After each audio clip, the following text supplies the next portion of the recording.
Hi, my name is Gautam, and I actually stay in Malkajgiri itself. Like, I had this back pain. It's been 1.5 years. I have tried many treatments like chiropathy, oil massage, physiotherapy especially, but it didn't work out as much like what I expected. I strongly suggest homeopathy. You people can carry on with the homeopathy. Area Malkajgiri, and doctor name is like Nagesharao, and the clinic name is Neocare Homeopathy. ఓం శ్రీ మహాగణాధిపతయే నమః. ఓం శ్రీ మాత్రే నమః. ఓం శ్రీ గురుభ్యో నమః. మనకి జ్యోతిష్యంలో తేదీ, సమయం, ఊరు మూడిటిని కలిపి జాతక చక్రం వేస్తే దానిని జన్మకుండలి అంటారు. ఈ జన్మకుండలి 12 గళ్ళతో ఉంటుంది. ఈ 12 గళ్ళనే 12 రాశులు అంటారు. అవి వరుసగా మేషం, వృషభం, మిథునం, కర్కాటకం, సింహం, కన్య, తుల, వృశ్చికం, ధనుస్సు, మకరం, కుంభం, మేనం. ఈ 12 రాశుల్ని 9 గ్రహాలు పాలిస్తాయి. అవి రవి, చంద్రుడు, కుజుడు, శుక్రుడు, బుధుడు, గురువు, శని, రాహువు, కేతువు. ప్రతి గ్రహం ఒక్క రాశిలో కొంత నియమిత కాలం ఉంటుంది. రవి 1 నెల ఉంటాడు, చంద్రుడు 2.5 రోజులు ఉంటాడు, బుధుడు 1 నెల ఉంటాడు, కుజుడు 45 రోజులు ఉంటాడు, శుక్రుడు 1 నెల రోజులు ఉంటాడు, గురువు 1 సంవత్సరం ఉంటాడు, శని 2.5 సంవత్సరాలు ఉంటాడు, రాహుకేతువులు 18 నెలలు ఉంటారు. మే 1వ తారీఖు మధ్యాహ్నం 1 గంటకి గురువు మేషరాశి నుంచి వృషభ రాశిలోకి సంచారం ప్రారంభించాడు. గురువు జీవకారకుడు. వృషభ రాశిలో గురు సంచారం వల్ల 12 రాశుల వారికి ఎటువంటి ఫలితాలు వస్తాయి అన్నది ఈరోజు చర్చించుకుంటున్నాం. మకర రాశి గురువు 5వ స్థానంలో సంచారం, సువర్ణమూర్తిగా సంచారం. 5వ స్థానం సంచారం, సువర్ణమూర్తి సంచారం అంటే మకర రాశి వారికి అత్యంత అనుకూలమైన సమయం అని చెప్పవచ్చు. అనేక శుభకార్యాలు వీరు చేయగలుగుతారు. 5వ స్థానంలో గురు సంచారం మూలంగా సంతానానికి సంబంధించిన విషయాలలో వీరికి చాలా ఆనందకరమైన అభివృద్ధి ఉంటుంది. చదవని పిల్లలైతే మంచి చదువులో శ్రద్ధ చూపించడము, సంతానానికి విదేశీ అవకాశాలు రావడము, మంచి ఉద్యోగాలు పిల్లలకి రావడము, వాళ్ళ ఆరోగ్యాలు శుభ్రంగా ఉండడము, ఇవి వీళ్ళకి జరుగుతాయి. ఉద్యోగ వివాహ ప్రయత్నాలు చేసే వారికి చాలా అనుకూలమైన సమయం అని చెప్పవచ్చు. ఆధ్యాత్మిక చింతన, దైవ కార్యక్రమాలలో వీరు ఈ సంవత్సరం బాగా సమయాన్ని వెచ్చిస్తారు. తీర్థయాత్రలకి వెళ్తారు. ఉపాసకులకు, సాధకులకు చాలా మంచి సమయం అని చెప్పవచ్చు. వీరు ఏ దైవోపాసన చేసినా మంచి ఫలితాలు ఉంటాయి. మంత్రసిద్ధి ఉంటుంది. ఈ సమయంలో వీరి మంత్ర ఉపదేశం తీసుకున్నా వీరికి చాలా మంచిగా ఉంటుంది.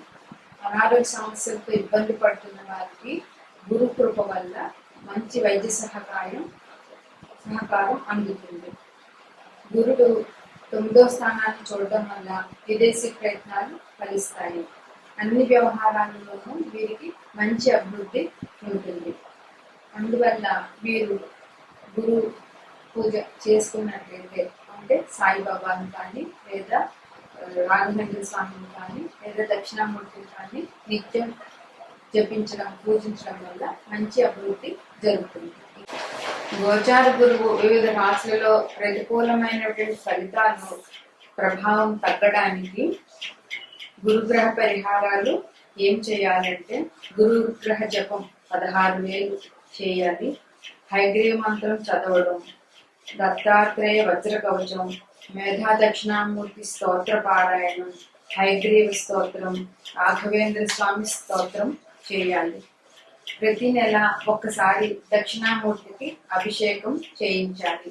గణపతి హోమం, దక్షిణామూర్తి హోమం పసుపు కొమ్ములతో, గురుగ్రహ మంత్రం, రుద్రహోమం, సంతానం కోసం సంతాన పాశుపత హోమం, లక్ష్మీ హైగ్రీవ మంత్రంతో హోమం చేయొచ్చు.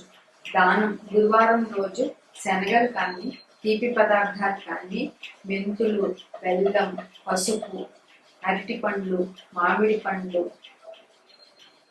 పసుపు వస్త్రాలు, గోవు, పసుపు కొమ్ములు మొదలైనవి దానం చేయడం వల్ల వీరికి ప్రతికూల పరిస్థితులు కొంచెం వరకు తగ్గుతాయి. దత్తాత్రేయ స్వామి, శ్రీ సాయిబాబా, హయగ్రీవ స్వామి, హనుమంతుడు, దక్షిణామూర్తి వీరి పూజలు చేయడం వల్ల మంచి అవకాశాలు ఉంటాయి. నమస్కారం. ఇప్పుడు వృషభ రాశి. వృషభ రాశిలో గురు సంచారం అంటే జన్మరాశిలో గురు సంచారం అని చెప్పవచ్చు.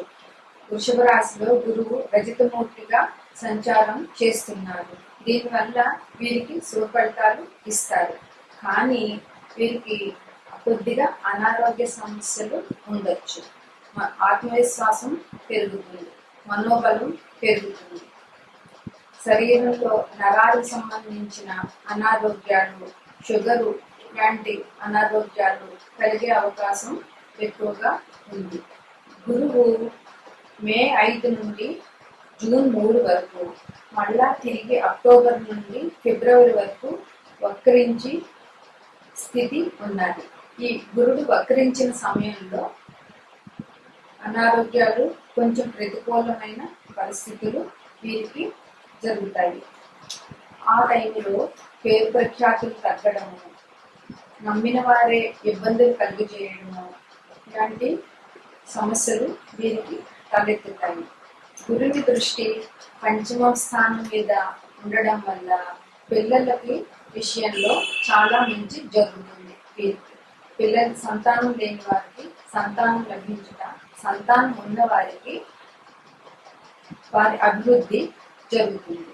భాగ్య దృష్టి, గురు భాగ్య దృష్టి వీరికి వృషభ రాశికి ఉండడం వల్ల తల్లిదండ్రుల నుంచి వచ్చే ఆస్తిపాస్తులు ఏమైనా ఉంటే అవి దొరుకుతాయి. గురువుల, పెద్దల ఆశీర్వాదాలు దొరుకుతాయి. దైవ కార్యాలు చేస్తారు. వీరు శనగలు దానం చేసినట్లయితే చాలా మంచిగా ఉంటుంది. వీరికి ఇల్లు, వాహనాలకి సంబంధించినటువంటి కార్యకలాపాలు జరిగే అవకాశం ఉన్నది. దైవ కార్యాల నిమిత్తం ఖర్చులు పెడతారు. తీర్థయాత్రలు చేస్తారు. గృహానికి సంబంధించిన మరమ్మతులు, వాహనాలకు సంబంధించిన ఖర్చులు వీరికి ఈ సంవత్సరం బాగా ఉంటాయి. గృహోపకరణాలకు సంబంధించిన వస్తువులు కూడా వీరు కొంటారు. గురుడు వక్రించిన సమయంలో అంటే మే 5వ తారీఖు నుండి జూన్ 3వ తారీఖు వరకు, తిరిగి అక్టోబర్ నుండి 25వ సంవత్సరం 2025 ఫిబ్రవరి వరకు వక్రించిన సమయంలో ఇతరులచే మాటలు పడడం, ప్రమోషన్లలో వాయిదాలు, ఉద్యోగంలో స్థానచలనం లేదా ఉద్యోగంలో మార్పులు ఇవన్నీ జరిగే అవకాశం ఉంటుంది. అనాలోచిత నిర్ణయాల వల్ల వీరు ఇబ్బందులు పడతారు. సహాయ సహకారాలు లోపిస్తాయి. భాగస్వామి సహకారం తక్కువగా ఉంటుంది. జీవిత భాగస్వామితో పట్టుదలలు, కోపతాపాలు జరిగే అవకాశం ఉంటుంది. ఆరోగ్య సమస్యలు ఉంటాయి. ఉద్యోగులకు డిప్యుటేషన్లు, ట్రాన్స్ఫర్లు జరిగే అవకాశం ఎక్కువగా ఉంది. గురుని దృష్టి చతుర్థం మీద పడడం వల్ల తల్లికి కానీ, తల్లికి సంబంధించిన బంధువులకు కానీ అనారోగ్యం కానీ, సమస్యలు కానీ తలెత్తే అవకాశం ఉన్నది. అష్టమ స్థానం మీద గురుదృష్టి ఉండడం వల్ల ఆకస్మిక ధన నష్టం, ఆకస్మిక ప్రమాదాలు జరిగే అవకాశం ఉన్నది. ఖర్చులు ఉన్నా కానీ ధనం సరిపడా చేతికి అందుతుంది. ఈ రాశి వారు శనగలు దానం చేసిన, గురుచరిత్ర పారాయణం చేసిన చాలా మంచిది. రావి చెట్టుకు 11 ప్రదక్షిణాలు చేసినట్లయితే వీరి ఇబ్బందులు కొంతవరకు తగ్గుతారు.